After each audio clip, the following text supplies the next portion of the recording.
A healthy Pottsville High football player whose life nearly ended after a freak accident is teaching all of us what it means to never give up. TH11's Erica Ferrando and video journalist Bree Conyers went to Baltimore, Maryland to bring us this story of a walking miracle. Miracles happen every day. 1,000 miles from home in Baltimore, Maryland. You just stay down and go side to side. Something as simple as a ball toss for this high school athlete. Gotta keep going. Now means more than ever. I thought my life was over. June 15th, 2018, 17-year-old Drake Maness dove into a swimming pool at his girlfriend's like he had countless times before. He wasn't moving his legs, his arms, and so I was like, okay, something's really wrong. So I dove in and I grabbed him and I had him like a baby, and he instantly spit out water and looked at me and was like, "Sydney, I'm paralyzed, please don't let me die." When I hit the bottom, I just immediately knew I was paralyzed.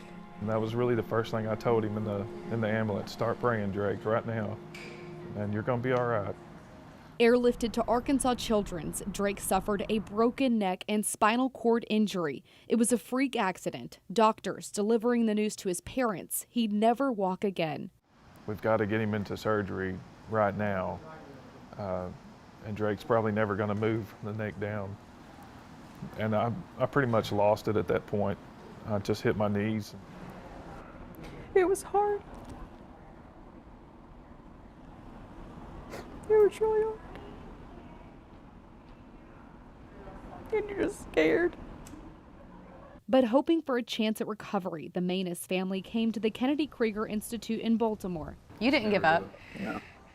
Go deeper, go deeper. Come on, go push. When he got here, He couldn't stand on his own. We were basically holding him, pushing him into a chair. he began 6 hours of therapy every day, still with an uncertain future. It was catastrophic and thought to be permanent paralysis. Dr. Suzanne Rupczynski, head of inpatient rehabilitation, remained optimistic. You really can't tell what is going on in the spine until you start moving and trying to start recovery. But not even she could have expected this. Yeah, come here. He far exceeded our expectations. Nearly 2 months after the accident, I knew he would the whole time. he was back on his feet, taking major steps. He was like, "Are we really gonna do this?" And we had 2 people with us, and he needed a lot of support, but he did it. Their steps his medical team couldn't have predicted. No, to be honest with you, I didn't, because with that type of injury that Drake had, usually people don't progress this quickly. But steps this family had been praying for. Just faith. We just prayed every day and kept our faith. It's all God. Yep, without a doubt, it's God.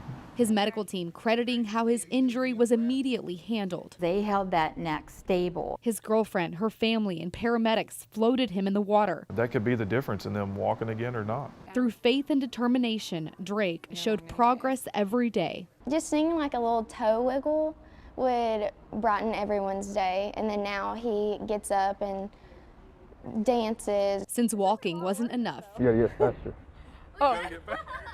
4 months after the accident, he's showing progress even through the Kiki Challenge.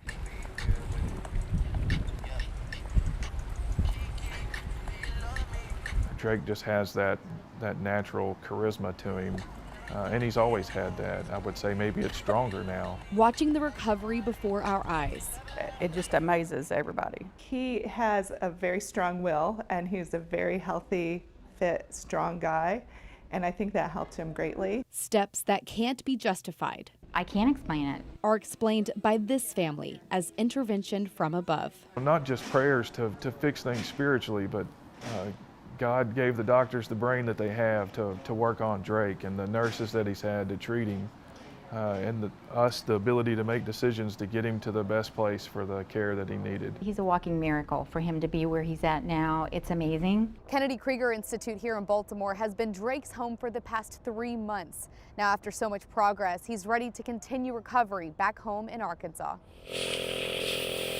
His tracheostomy and airway will require more surgery back home. I'm ready for it, but it's also scary.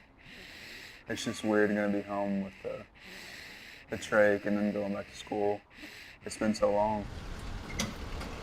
Now as he walks out of the Ronald McDonald house that's been his family's home for 3 months and gets ready to go back to school in Pottsville, We're going to try to. he rings the good news bell. This walking miracle is good news indeed. He's one of those patients I'll never forget. In Baltimore, Erica Ferrando, THV 11 News. And Drake is meeting with doctors here in Arkansas about repairing his airway and removing his tracheostomy tube.